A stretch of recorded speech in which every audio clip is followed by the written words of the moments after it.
Hey, come see me do live stand-up in Rutherford, New Jersey, Minneapolis, Minnesota, Ontario, California, Davenport, Iowa, and Las Vegas. Go to jimmydore.com for a link for tickets. Hey, some good news, Kurt. The WHO treaty, you know, that treaty that was going to give all this power to the WHO, which is not a democratic or institution. Nobody gets to vote for who runs it. Guess who does appoint? Bill Gates appoint, because the biggest donors are the people who run the WHO. Who's the biggest donor? Bill Gates. He appointed Tedros Alexandros. He does it through the Gavi Foundation and the Bill and Melinda Gates Foundation. So they're two of the biggest donors to the WHO. So they get to decide who runs the WHO and their policies. So here's the Tedros. By the way, this guy's not a doctor. No, I think he's a warlord of some kind. Yeah, I believe he's some kind of crazy. He's in bed with terrorists, and he runs the WHO, and he's not a medical doctor. He's a PhD in philosophy or something. He's not a medical doctor. He's the head of the WHO, and he's in bed with terrorists. I wonder why they chose that guy to run. Oh, because he'll do all the illegal shit they want him to do.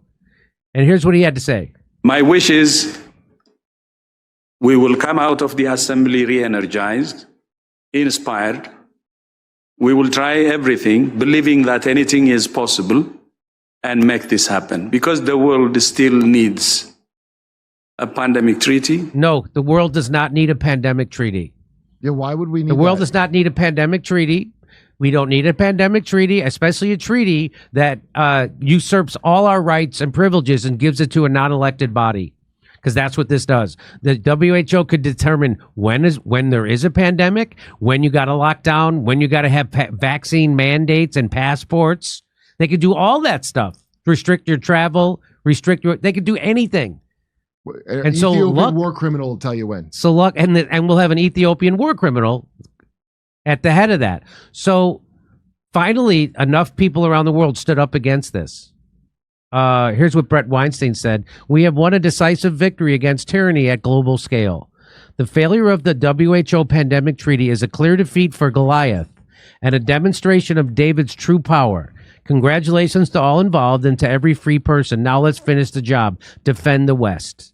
You know, the West is who did this to us. I just want to point out to him. Even though I get where he's coming from. Yes. Like, the West did this. Right. This is the West doing this to ourselves. They put that guy in charge. Here's what he said on Alex Jones' show. Come on. Cryptically writing the rule set that would have allowed Goliath to win the COVID battle, where Goliath ended up embarrassed by those of us on the outside exposing the lies that were being told. So they see the last 4 years as a war game. Well, I always say that Goliath has to be dragged onto territory that it doesn't know, but it now knows. COVID taught it what podcast space was. It taught us what the alternative media could do. And so Goliath is now learning that lesson, and Goliath is trying to build the rules that would allow it to win COVID if it had it to do over. So that's flowing through the World Health Organization. It will be voted on in May. There are two things. There is a pandemic preparedness treaty and international health regulations, and they are absolutely diabolical. If you read the content of them. Oh, I've read it. It's scary. It's terrifying. And I mean, it includes insane things like the right of the World Health Organization to mandate not only vaccines, but gene therapy, to redistribute medical technology. So imagine that, you know, instead of the battle over ivermectin and hydroxychloroquine that we saw, that the WHO could just dictate that those things be moved somewhere else and you would have no access to them. So all of those rules. So it's a biomedical corporate coup. It is. And it really looks like they're looking for a rematch. So we have to derail that thing. The chances that... By the way, you convinced Tucker of this, and I'm not saying I'm smarter than Tucker. He's smarter than me in most ways. He's like, come on, Alex. We're talking on the phone like 6 months ago. And when I saw him like 3 months ago, he goes, they're not going to try it again. We just beat their ass. And I said, they want a rematch. Everything I see is it was a war game. And he now says you convinced him. Well, they are looking for a rematch, but the fact is they are now faltering.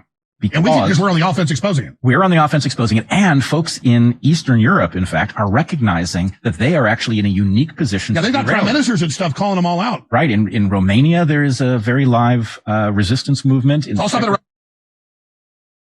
So good news. That's good news. The World Health Organization. So that's good news. So we finally got a victory over the WHO in their criminal, maniacal control of us and our health. And now to World War III. And now on to World War III. You come see me on tour in Rutherford, New Jersey, Minneapolis, Minnesota, Ontario, California, Las Vegas, Davenport, Iowa, Chicago, Illinois. We're doing a live panel video show, special surprise guests on that show, and Grand Rapids, Michigan. Go to jimmydore.com for a link for tickets, and make sure you go to Jimmy Dore because they don't want to buy it from a second reseller.